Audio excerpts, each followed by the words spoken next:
Hello అండి. ఈరోజు green chicken curry చేస్తున్నాను.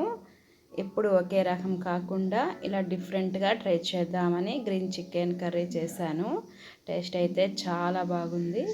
కొంచెం అల్లము, కొన్ని తెల్లపాయలు,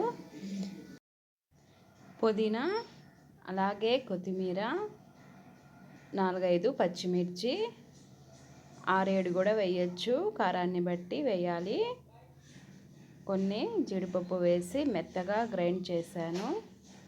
చూడండి, ఇలా మెత్తగా వేయాలి. ఇప్పుడు 1/2 కిలో చికెన్ తీసుకొని శుభ్రం చేసి 1/2 టీ స్పూన్ పసుపు వేసుకోవాలి. గ్రైండ్ చేసుకున్న పేస్ట్ వేయాలి. 1 టీ స్పూన్ చికెన్ మసాలా, 1 టీ స్పూన్ గరం మసాలా, ఒక ధనియా పొడి వేసి ఒక నిమ్మ రసం వేస్తున్నాను. అలాగే 1 టీ స్పూన్ సాల్ట్ వేసి మసాలాలన్నీ బాగా కలుపుకోవాలి. ముక్కలకి బాగా పట్టేటట్టు కలపాలి. చూడండి, ఈ విధంగా కలిపి ఒక 10 నిమిషాలు పక్కన పెట్టేసేయాలి. స్టవ్ ఆన్ చేసి సరిపడంత ఆయిల్ వేసి, ఆయిల్ హీట్ ఎక్కిన తర్వాత బిర్యానీ ఆకు వేసి, అలాగే సన్నగా తరిగిన ఉల్లిపాయలు, సన్నగా తరిగిన పచ్చిమిర్చి వేసి దోరగా వేయించుకోవాలి. ఇలా వేగిన తర్వాత కలిపి పెట్టుకున్న చికెన్ వేసుకోవాలి. చూడండి, వేసి బాగా కలుపుకోవాలి. మసాలాలన్నీ ఆయిల్లో కలిసేటట్టు బాగా కలుపుకోవాలి. ఇలా కలుపుకున్న తర్వాత 10 నిమిషాలు ఉడకనివ్వాలి. ఇప్పుడు 1 కప్పు పెరుగు వేస్తున్నాను. పెరుగు వేసిన తర్వాత బాగా కలపాలి. నీళ్ళైతే వేయకూడదు. మళ్ళీ మూత పెట్టి ఒక 5 నిమిషాలు ఉడకనివ్వాలి. 5 నిమిషాల తర్వాత చూడండి, నీళ్ళు ఎలా పైకి వచ్చినాయో.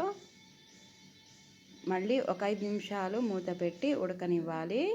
5 నిమిషాల తర్వాత చూడండి, ఎక్కువ కష్టపడకుండా ఇలా సింపుల్గా చేయొచ్చు. టేస్ట్ అయితే చాలా బాగుంటుంది. ఇప్పుడు కొంచెం కరివేపాకు, అలాగే కొంచెం కొత్తిమీర, కసూరి మేతి కూడా వేస్తున్నాను రుచి కోసము. వేసి బాగా కలుపుకోవాలి. చూడండి, జ్యూసీగా గ్రీన్ చికెన్ కర్రీ రెడీ అయిపోయింది. చూడండి ఎంత బాగుందో. సాల్ట్ సరిపోకపోతే కొంచెం సాల్ట్ వేసాను. అంతే అండి, చాలా టేస్టీగా ఉంటుంది. మీరు ఒక్కసారి ట్రై చేయండి. అన్నంలోకైనా చపాతీలోకైనా ఈ కర్రీ చాలా బాగుంటుంది. నేనైతే చపాతీ చేశాను. చపాతీ కాంబినేషన్లో చాలా బాగుంది.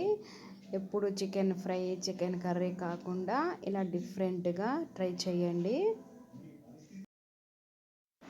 అంతే అండి.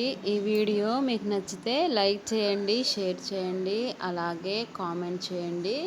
లాస్ట్ వరకు చూడండి. Bye friends.